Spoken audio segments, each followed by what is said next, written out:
Stand by for crime.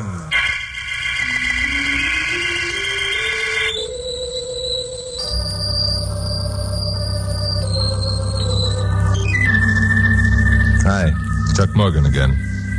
You know, being a newscaster on a radio station the size of KOP puts me in line to meet a lot of people. Statistics show that there are more than 5 million active criminals in the USA.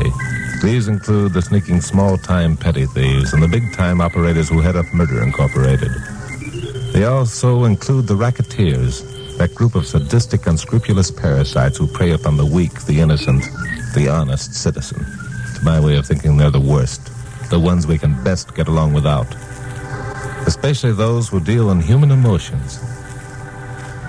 Which is why when I reached my office last Thursday and found Carol Curtis, my blonde secretary, entertaining a stranger, I listened to her story and really got burned up. Have you been to the police about this, Mrs. Ellis? Yes, but what can they do? This woman, this Mae Dawson, she claims to be our baby's natural mother. She has a birth certificate to prove it. You see, Chuck, Mr. and Mrs. Ellis adopted Betsy when she was only 7 months old. She's now 6 years. Naturally, they think of her as their own. Oh, she is our own, Miss Curtis. Why, we love her more than if I were her natural mother. What about the adoption agency? Well, they went out of business a year after we took Betsy. Yeah, it's the usual pattern. If you people who adopt youngsters would only investigate these so-called... Chuck, Mrs. Ellis didn't come here to be lectured. I'm sorry. She knows she's wrong, but that doesn't alter things. She's in danger of losing her child, and she wants to know if there isn't something you can do to prevent it. Well, I don't know what. The police's hands are tied.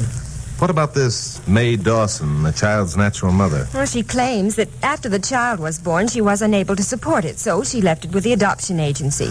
And she told them that as soon as she was able, she'd come and get the baby and pay them for having kept it. Yeah, that follows, too. Oh, hello, Pappy. Come in. This is Mrs. Clara Ellis. Mrs. Ellis, Pappy Mansfield, owner of KOP. How do you do? Mrs. Ellis believes she's been victimized by one of those adoption agencies, Pappy. Oh, one of those, huh? Yeah. She's going to lose her baby, Pappy, unless someone does something about it. And I think Chuck should do it. Chuck? What can Chuck do? Well, he can at least talk to that woman. Now, wait a minute, Glamour Puss. Mrs. Ellis, have you said anything to this woman about money? I mean, did you offer her a sum if she allowed you to keep the youngster? No, I was afraid to. My husband's a tool and die worker, Mr. Morgan. He makes a comfortable living, and we've saved $2,000 against Betsy's education. Yeah. If Mae Dawson took that $2,000, then she'd want more. We'd be bled for the rest of our lives. And if she didn't take the $2,000, then you'd have to assume that she was the child's natural mother. And you don't want to think that. Right, Mrs. Ellis? Yes, that's right. But whether she is or not, she hasn't any rightful claim to Betsy. Why, the woman hasn't seen the child since she was 7 months old. Now, how could she possibly... Your mother instinct is getting the best of you, Glamour Puss. Mm-hmm. You know, that money angle might give us the answer we're looking for. Now, just what do you think you're going to do? Yes, just what do you think you're going to do? I hope. Well, if the woman were offered some money, a sizable amount, and took it... It would prove the whole thing's a racket, and Mr. and Mrs. Ellis could keep their baby. And if she didn't, Chuck would be a sucker. How much money were you thinking of offering, Chuck? Oh, say $20,000? Well, that's a good, neat figure. Now, just where are you going to get this tidy sum to offer the lady? Where? Why, Pappy, I'm surprised. You're going to provide it, of course.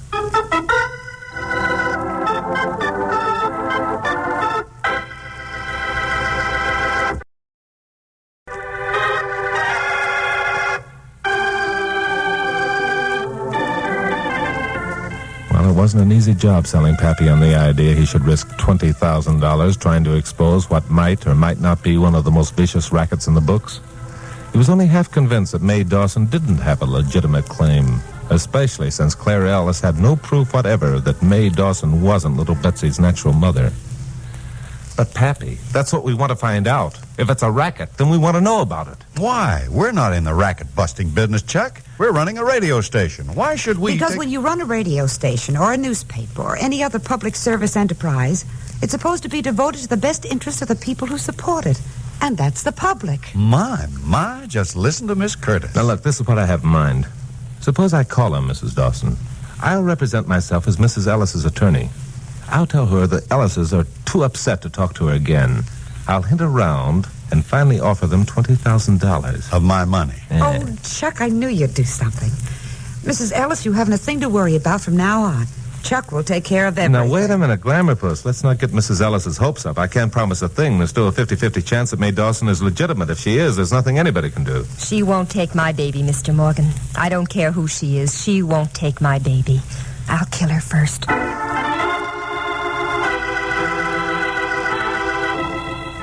The more I thought about this thing, the more I wondered if I weren't being a sucker.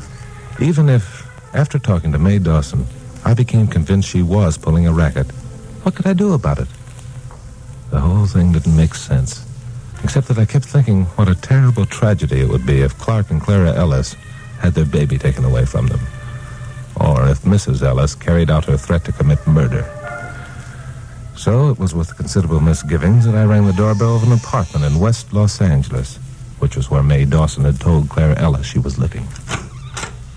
Yes? Hello, you Mrs. Dawson? Yes, I'm Mrs. Dawson, but if you're selling... No, I'm not selling anything, Mrs. Dawson. My name is Simpson. I'm an attorney employed by Mr. and Mrs. Clark Ellis. Oh, yes, Mr. Simpson. Won't you come in? Thank you. Would you sit over here, please? Thank you very much. I hardly know what to say about this, Mr. Simpson. I know exactly how the Ellises feel, and I certainly don't blame them. Did I hear the bell? Oh, company, May? Oh, Arnold, I'm glad you stayed home today. This is Mr. Simpson. He's an attorney hired by the Ellises. How do you do, sir? How do you do? I can guess why you're here, Mr. Simpson. We both feel terrible about this, probably as bad as the Ellises. But you are going through with it. Well, you see... Mr. Simpson, if you or the Ellises could only see our side of the picture. You see, Arnold and I were married a year after I learned that the adoption agency had closed. Yeah. Our first baby died at 3 months. The doctor told me I couldn't have any more. It was the worst thing that ever happened to me. For a long while, I thought I'd never be normal again. Well, didn't it occur to you and Mr. Dawson to adopt a child? We talked about it, but... Do you know how it feels to have a child of your own, Mr. Simpson, and lose it? No, I'm afraid I don't. I'm not married. May took it hard, Mr. Simpson. I kept her under a doctor's care for about 15 months. Then one day I was going through some of her things, and I came across Betsy's birth certificate. Oh, you didn't know about her first child then? Well, I knew she'd been married before, but she never told me about the baby. I was afraid of what he'd think of me for abandoning Betsy. And what did you think, Mr. Dawson? Oh, it's quite a blow, but, well, I love my wife very much, Mr. Simpson. She was ill at the time, and I certainly wasn't going to condemn her for something that wasn't her fault. Yeah. How long was it after that you decided to claim Betsy? Not until last week. I had no idea where Betsy was living or who her foster parents were. And then, quite by chance, I met Mr. Harrison. Mr. Harrison, who's he? Mr. Harrison owned the adoption agency where I'd left Betsy. Oh. I reminded him that he'd promised to keep Betsy for 6 months before letting her go. And he reminded me that he had kept her for 6 months and 1 week. And then that he only let her go because he decided to close the agency. I see. And he told you where the Ellises could be found? Yes, he did. Arnold and I talked it over, and then I decided to go see Betsy. I don't know what happened to me that day, only suddenly I simply had to have my baby. Well, I think I can understand how you felt, Mrs. Dawson, but I can also understand Mrs. Ellis's feelings, too. By the way, I wonder if I can see that birth certificate. Yes, of course. I'll get it for you. Thank you. Well, Dawson got the birth certificate without hesitation. I took it over to the window where I could get a good look at it. Now, I'm no expert on birth certificate, but this one looked okay to me. It had been recorded in a small town in Rhode Island, properly signed and sealed. Still, there was something I couldn't put my finger on. Maybe it was because the Dawsons had been too willing to let me see the paper. While stalling for time, I turned the certificate over and back again, pretending to be studying it. But whatever it was that had hit me wouldn't gel. Well, it certainly looks okay. This is going to be rough on the Ellises. Mrs. Dawson, about adopting another baby... I couldn't, Mr. Simpson. I just couldn't, knowing that Betsy's my very own. Yes, it's true, but she's Mrs. Ellis's own, too. Well, there's something else to consider, too, Mr. Simpson. It's expensive adopting babies these days. Expensive? Well, I don't know much about this business, but I understand this is very there's always a certain amount of expense involved in such a procedure. There's legal work, physician's fees, adoption fees, a dozen different items that all add up. Well, on that event, I'd like to make a suggestion. If it's finances that bothers you, I'm sure the Ellises will be glad... Oh, it's no use, Mr. Simpson. I want my baby, and I mean to have her. But, darling, we can at least listen to Mr. Simpson's suggestion. What were you going to say, Mr. Simpson? Well, simply this. The Ellises are willing to pay a sizable amount in order to be able to keep Betsy. Enough, in fact, to defray all the cost of adopting another baby and to secure the child's future and your own for a considerable period. And what would that amount be? $20,000. $20,000. Oh, Arnold, no. I don't care how large the amount is. Can't you understand that it isn't money I want? It's my baby. I understand perfectly, my dear. But what could we do for Betsy? We're in rather poor circumstances, you know. And if we had our own baby with enough money to rear her properly, wouldn't it be best all around? Well, it is worth considering, Mrs. Dawson, and think of what you'd be doing for the Ellises. I know. But Betsy's mine, my very own, and it's she who I want. Oh, you're upset, darling. Believe me, I don't want you to think that I'm weighing money against your child. But there are so many other factors to consider. I'll tell you what. Let's think it over and talk it over a little before we give Mr. Simpson our answer. There'll be no harm in that. Oh, all right. Fine. Now, is that satisfactory with you, Mr. Simpson? Say, a day or maybe 2 or 3 days. Oh, of course. I'm sure the Dawsons will be agreeable. Here. I'll give you my phone number where I can be reached. So I scribbled my home number on a slip of paper and gave it to Arnold Dawson. Wondered if he'd check up the location, and wondering also if he'd look up Attorney Simpson in the city directory. Then I remembered I hadn't given him my first name. There must be 100 or more attorneys named Simpson in the L.A. area. But the way I had it figured, Arnold wouldn't bother to check anything. He wanted to get his hands on that $20,000. Also, he wouldn't wait 2 or 3 days either. I was right. He called me that evening and said that he and his wife had decided to take the money and adopt another baby.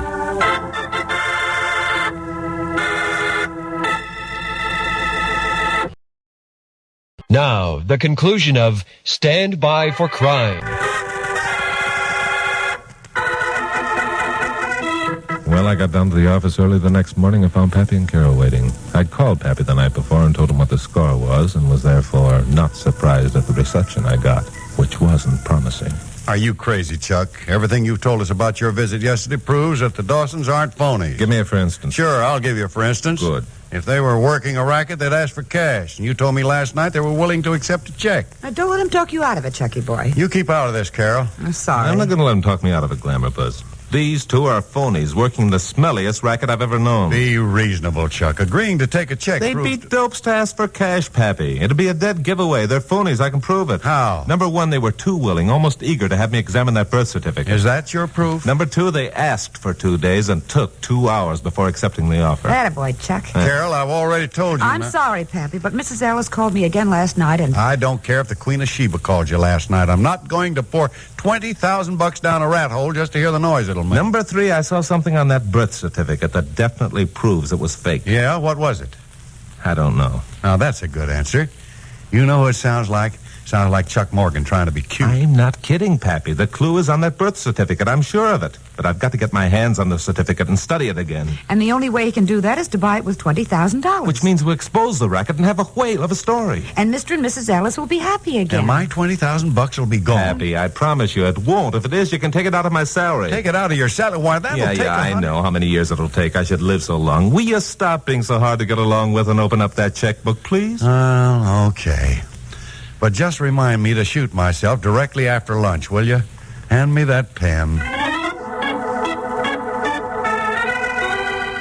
So Pappy wrote out the check for $20,000 with a trembling hand and an unhappy expression on his face, and I took it, and I got out of there before he changed his mind.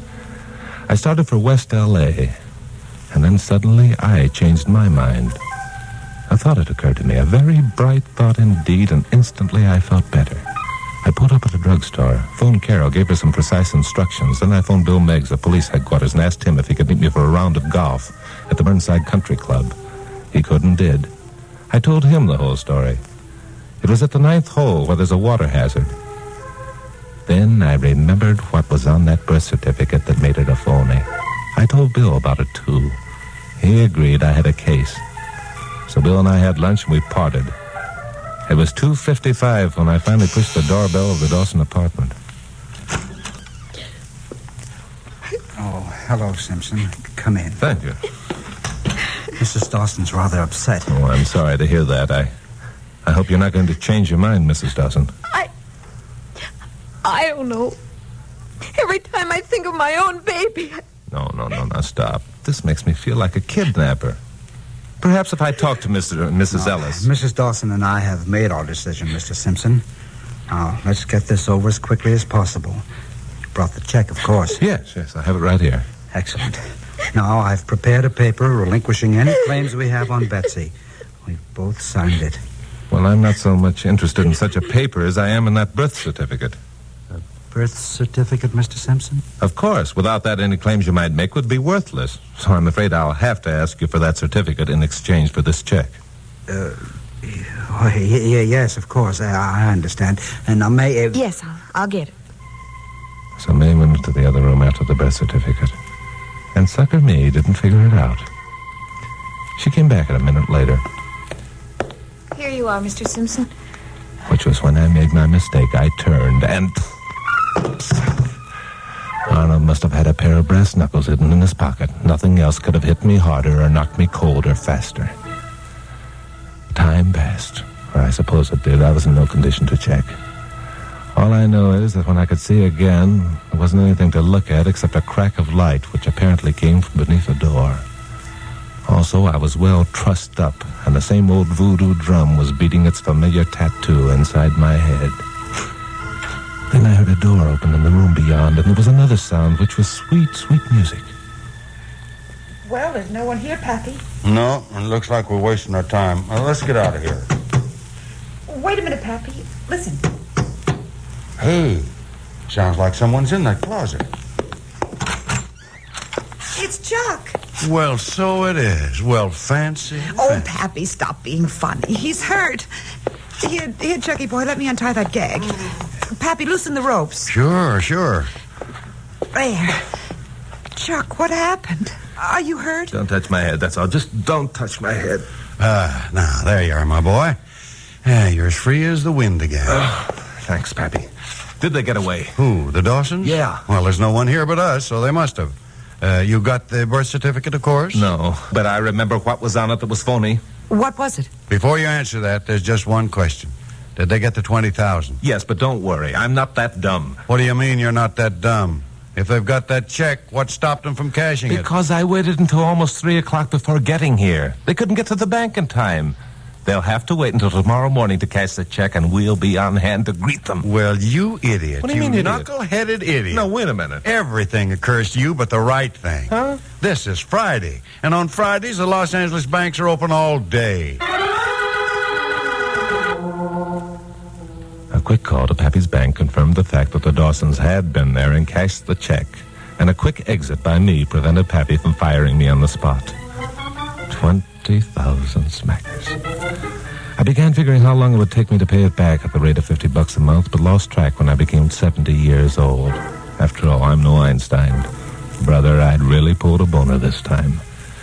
Well, I went back to the office prepared to face the wrath of Mr. Mansfield. But luckily, Pappy wasn't in.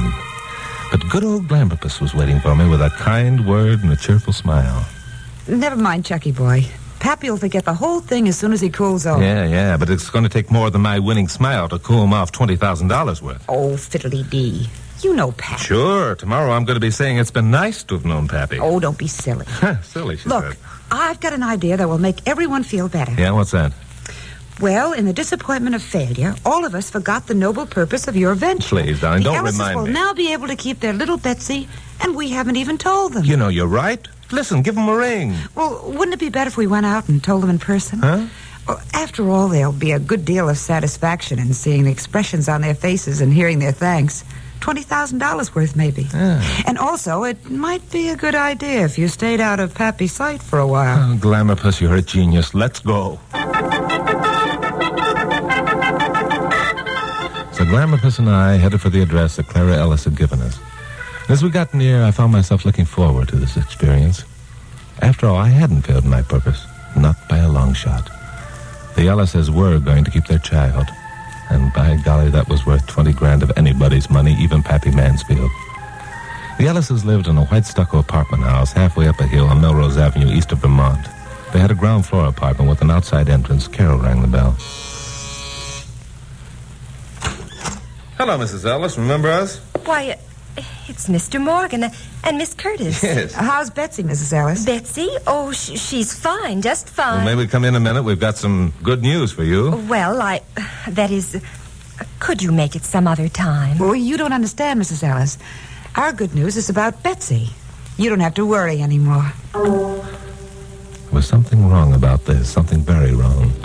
Mrs. Ellis had suddenly lost her role of stricken mother and was either scared or mad. Why? I didn't have to spend much time trying to figure the answer to this one. The answer appeared behind Mrs. Ellis. The door to another room opened and two people appeared. One, a man carrying a suitcase. Clara, where's my... The man was Arnold Dawson and the woman Mae Dawson.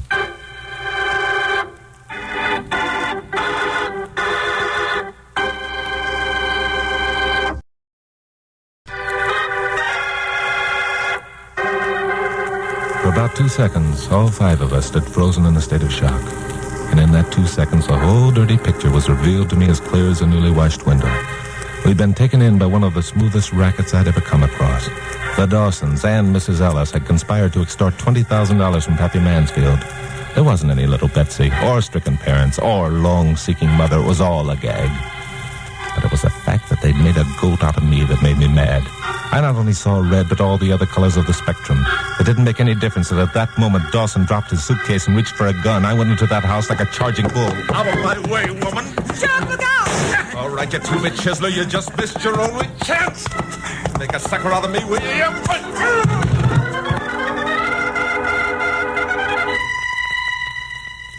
It was over as quickly as that. Dawson was down and out, and I had his gun. The two females had been too scared to move, so now they didn't have a chance. Get Bill Meggs on the phone, Glamourpuss. If one of these stricken mothers makes a move, I'll blast her from here to Sunday. So that's how it was that a half hour later, Carol and I were driving back to KOP to bring the glad tidings to Pappy Mansfield. Pappy was alone in his office when Carol and I walked in. Hello, Pappy. Hi, Pappy. Hello. Chuck, you and I have got to have a talk. But, Pappy, wait a Now, minute. wait a minute, Glamourpuss. But- Let Pappy have his say. Go on, shoot, Pappy. Well, I've been thinking about that $20,000. Yeah? I don't know, Chuck. I guess I was a little hasty. What? Well, after all, you did keep the Ellises from losing their kid. Well, that was your intention, and I guess that's worth $20,000. Pappy. Now, wait a minute, just a minute. Don't get the idea that I'm an easy mark. I'm not. One more dumb-headed deal like that. Pappy, I love you. I not only love him, I'm going to kiss him to prove it. Now, look here, Carol. I'm an old Sure, man. yeah, Pappy, and an old man shouldn't be pouring $20,000 down rat holes just to hear the noise they make. So, here's the bundle back again. What? Hey, is that real? Holy smoke, Chuck, what is this? It's your $20,000, Pappy, every dime. The whole thing was a frame, Pappy. There wasn't any little Betsy. Or stricken mothers. All three of them were in it together. Chuck and I went out to tell Mrs. Ellis she wasn't going to lose her daughter, and the Dawsons were there. So we called Bill Meggs, and I retrieved the doll. Oh, Chuck was wonderful. He licked them all. And, of course, two of them were women. Well, I'll be... No kidding. Well, I'll be... No kidding? Well, now, come on, Pappy. You can think of something better to say than that. Sure I can. Well, I'll be... No kid... Say, Chuck. Yeah? I hate to admit this, but one of the reasons I didn't fire you was because I want to know how it was that you knew that birth certificate was phony. Yeah, how about that? Miss Curtis, Mr. Mansfield. Under the circumstances, I'll be glad to tell you without undue delay. Well, go ahead. Yeah. Stop saying yeah, Glamourpuss. It isn't ladylike. Yeah. Yeah. When I read the birth certificate, I took it to the window to get a good look. I couldn't help noticing the watermark on the paper. It was dated 1950, which meant that the paper was manufactured that year. And since Betsy was supposed to be 6 years old, her birth certificate couldn't have been written on paper that wasn't made until 3 years after she was born. Get it? Well, I'll be. No kidding. And so will I. No kidding. Yeah, no kidding. Come here, Glamourpuss.